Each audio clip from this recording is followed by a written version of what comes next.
Hello and welcome to Harpening.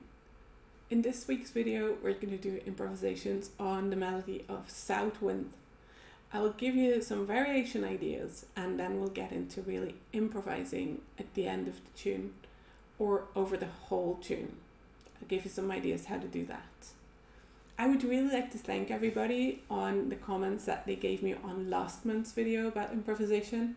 It was really nice to hear from you and I enjoyed being in contact with you and hearing what you thought about it. I'm glad that so many people contacted me saying that this was something that they really wanted to learn. So I hope that this week's video also helps you get along further on your path of improvisation.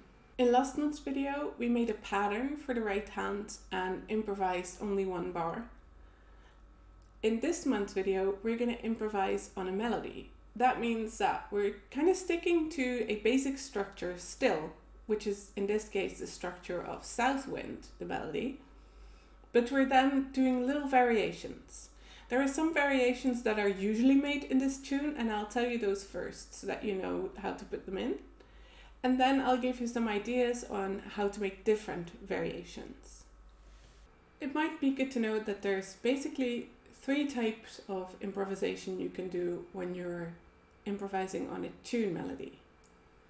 The first one is that you do ornamentations and that you kind of change them around when you're playing the tune. The second one is that you do rhythmical improvisations. A rhythmical improvisation is when you don't change the notes that you're playing, but you change the rhythm. The third is a melody improvisation, which means that you actually change the notes that you're playing. In which case you either might stick to the rhythm that you're already doing or you might also change the rhythm. The basic melody of South Wind was this.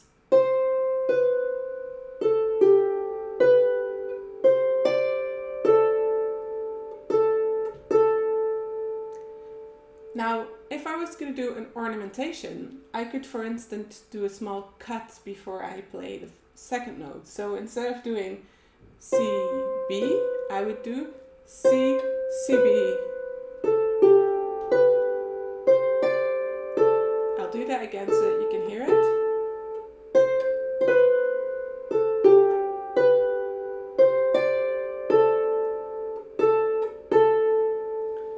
This is a cut, which is a fast note before you play the melody note. And it's many times a note that is repeated already from what you're doing in the melody. So in this case, from C, I do. Remember that you still emphasize the melody note and the cut is actually sort of ghost note. It just embellishes what you're doing. The idea with ornamentation is that you practice them at home. And once you know them, you kind of place them in the tune wherever you feel like it. I notice for myself that I play around with these ornamentations when I'm practicing. When I'm actually on stage, they roll out a certain way. After a while, they might become stuck in a certain point of the melody. I always do them in that point. But you might also do this more improvisationally so that you just put them in whenever you feel like it. Personally, when I'm on stage, they are usually quite well prepared and at a point I practice them so much that they kind of get stuck in a certain place and then I feel comfortable playing it that way. That's no guarantee that they always will be in that place. I might change them around. When I'm in a session, I feel more free and I'll just put them in wherever I feel like it. So if I wanted to play these cuts every time that I have a chance to, it would sound like this.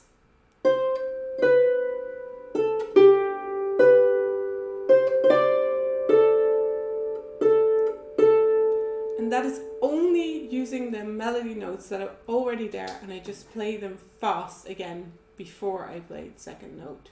I could also add them in places that I'm not already playing a melody note. For instance, on the second bar that you play the B. So the first melody would be like this. And then I would do the cut. And here I could also do a cut with the B string. Adding them in different places might be a bit more difficult because that means you have to change the way you put your fingers. As a beginner, it's easier to do them in places that you kind of already have your fingers placed. So the first one is easier, then in this case, where normally you would place 3 fingers, and now you'd have to do a cut and then change your fingers around. But if you practice them, anything can get easy over time. So don't feel that as a beginner you can't put them in that place. Just experiment with what you like. Thing is, don't put them in too much. Put them in some places that they sound good and that you feel like you want to play them. If you do too much, like I did in the example where I played all the cuts that are possible, then the melody will get overwhelmed and it won't sound nice anymore. The next improvisation is a rhythmical improvisation. So we had the first bit of melody, which was this.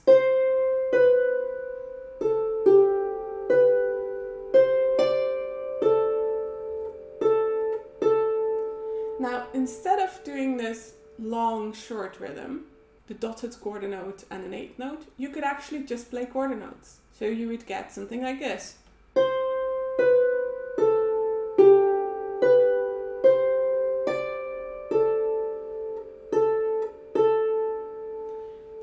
That can also sound very good, especially if you don't do it every time. So for instance, I would do this one,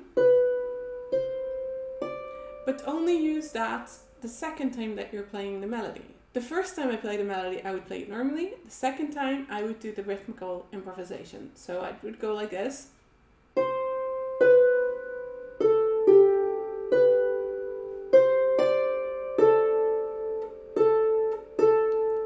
Then the second bit of melody.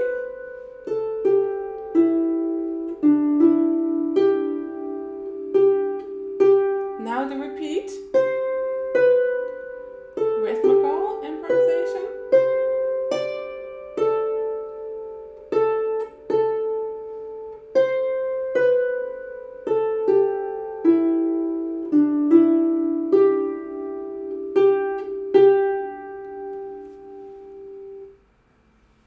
So that might be something that you want to do just to make the melody the second time a little bit different than the first time. You can place these rhythmical variations wherever you want. So I could also do them in the second bit of the A part. So it would be like...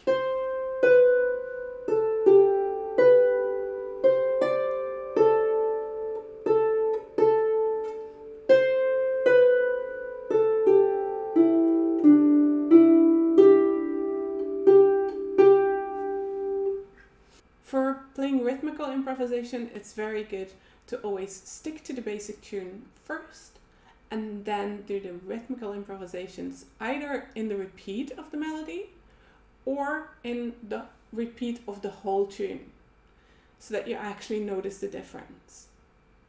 It can be a very easy way to kind of make your tune sound a little bit different and keep it interesting to people.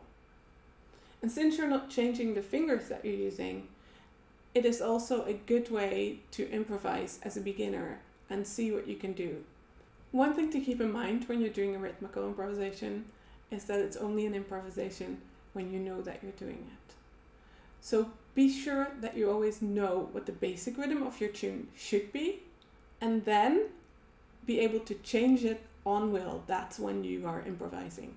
Be sure to learn your tunes with the right rhythm and then make the improvisations when you actually want to make them, instead of having them in there just because you don't know how the rhythm should go.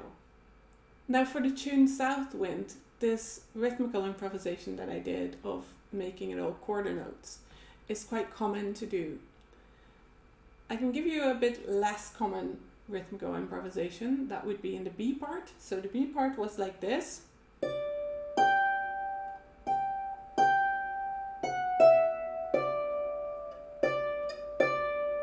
And then you get the A part ending.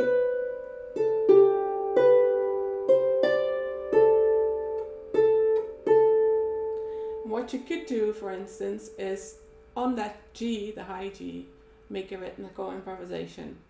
And I would probably then use the rhythm that I've been using before, D, da, dum.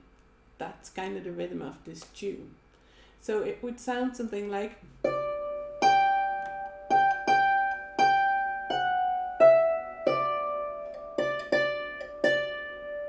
So the repeating notes, instead of playing them long, short, long, half note and then quarter note, you play this dotted quarter note, 8-note rhythm.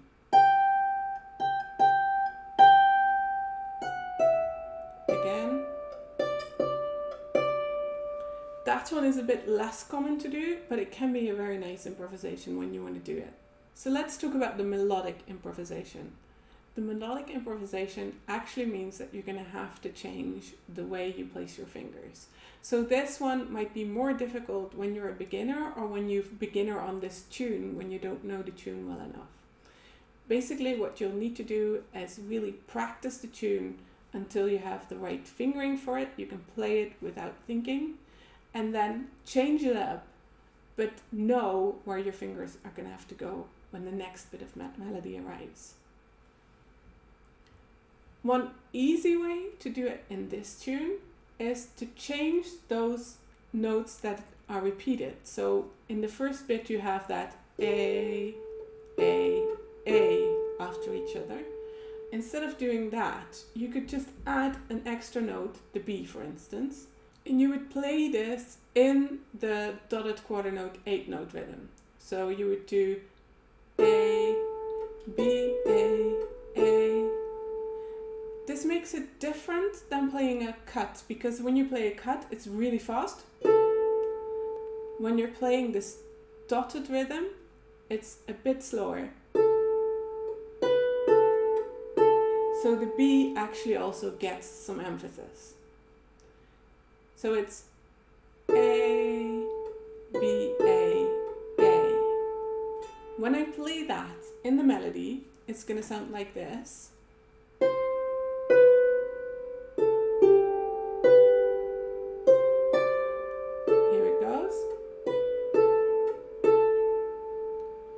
So that is a nice way of making a variation that is not too difficult, because you're already using your second finger there. You can just add this one note in.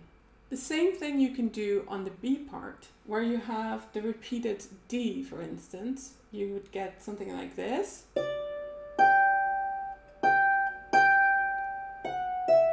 D, and then you do E, D, D. I'm using the string above it, just because I'm already using my second finger and because it's a quite common variation to make in this tune. But you could also do the C below it, and then it would sound something like this.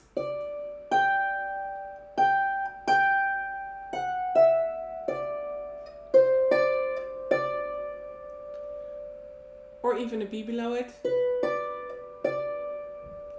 Just find whichever note you find comfortable playing and you have fun playing, and add that one in. Before we continue to making many more different variations melodically, I would like to play the first bit of melody, so the A part, and then do the repeat with both the rhythmical variation that we did. So instead of doing B, C, D, doing slowly, and the melodic variation that we did. So instead of doing A, doing A, B, A. Let's put this melodic variation in, both on the A and the second part of the A part on the G. I'll play it and you can do it the second time with me. 1, 2, 3, 1, 2.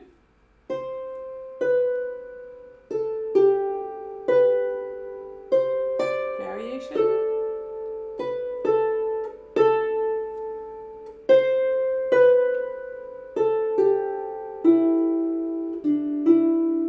Variation. A, G, G. Come along.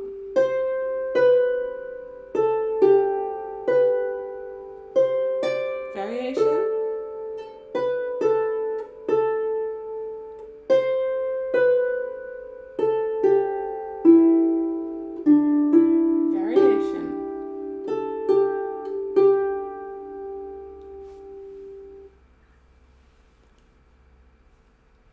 we also had the rhythmical improvisation that we did just now, where we played, instead of this dotted rhythm, we played the slower rhythm of just playing quarter notes. Let's practice that together with the melodic variation that we just did. I'll play it for you, and the second time you can join in. 1, 2, 3, 1, 2. Variation. Variation.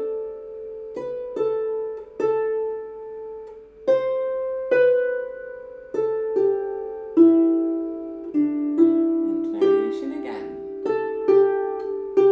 Play along. Quarter notes. Extra B.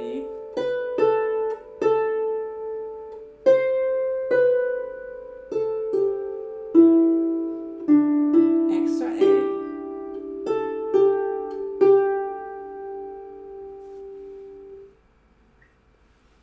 Practice this until you feel comfortable, and then play along with me while I do the melody. The first time I'm going to play it as we did on last week's video.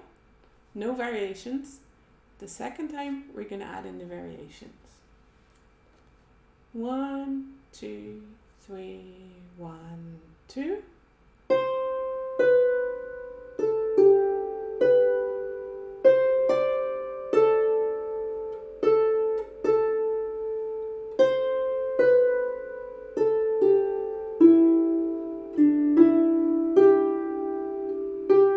Now add the variations.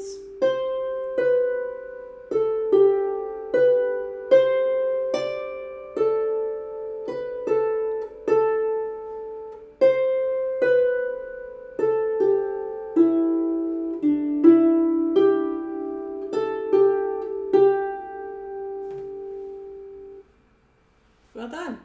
Let's do the B part of the melody. And we're going to do a variation when we're playing the repeated D. We're going to play E, D, D. The rest of the tune can kind of stay the same. So I'll play it. The rest of the tune can kind of stay the same. If you feel like you want to do more rhythmical or melodic improvisations, then go ahead. Let's first try this variation. So we'll start like this. D.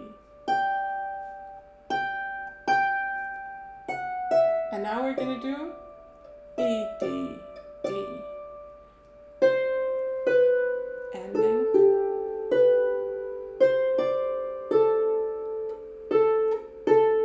And again.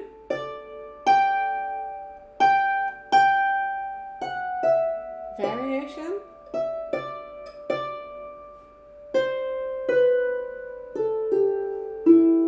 Let's add a variation here as well on the A, G.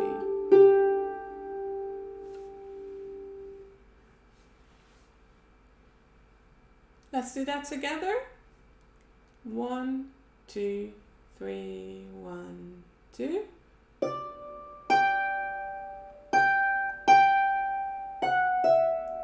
Variation.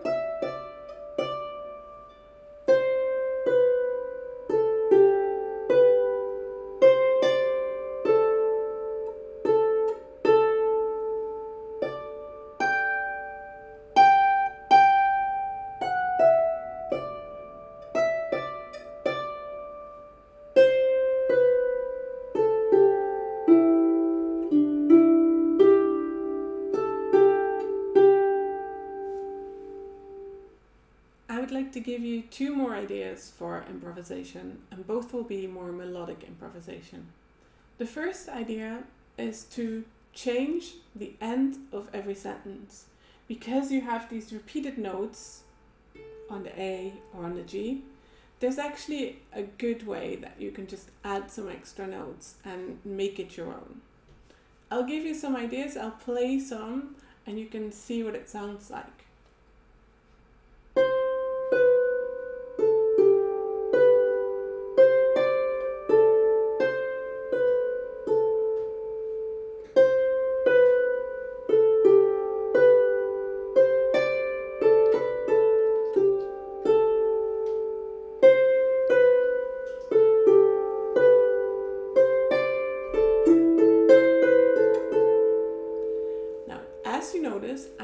same thing that I did on last week's video, which is only using this one bar for improvisation, but kind of going all out if you want to, and ending on the A, that is your end note of the melody.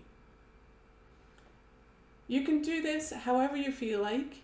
You can go as crazy as you want, adding many notes, or just adding one, or skipping a note. That's up to you. But try and do this on the melody so that you kind of get used to improvising and knowing when you have to stop the improvisation and continue with the melody. This tune is particularly good for it because of the repeated note at the end. You don't have to change your chords. You can just know where you have to end your melody. So go ahead and try it on this melody as well. The other thing that you can do is to stick to the rhythm of the tune, but change all the notes that you're playing. In this case, I'm going to play some bass so that I know where my beats are, and I can just try it out.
This takes a bit more work because you're going to have to really know what the rhythm is that you're playing and then change it up.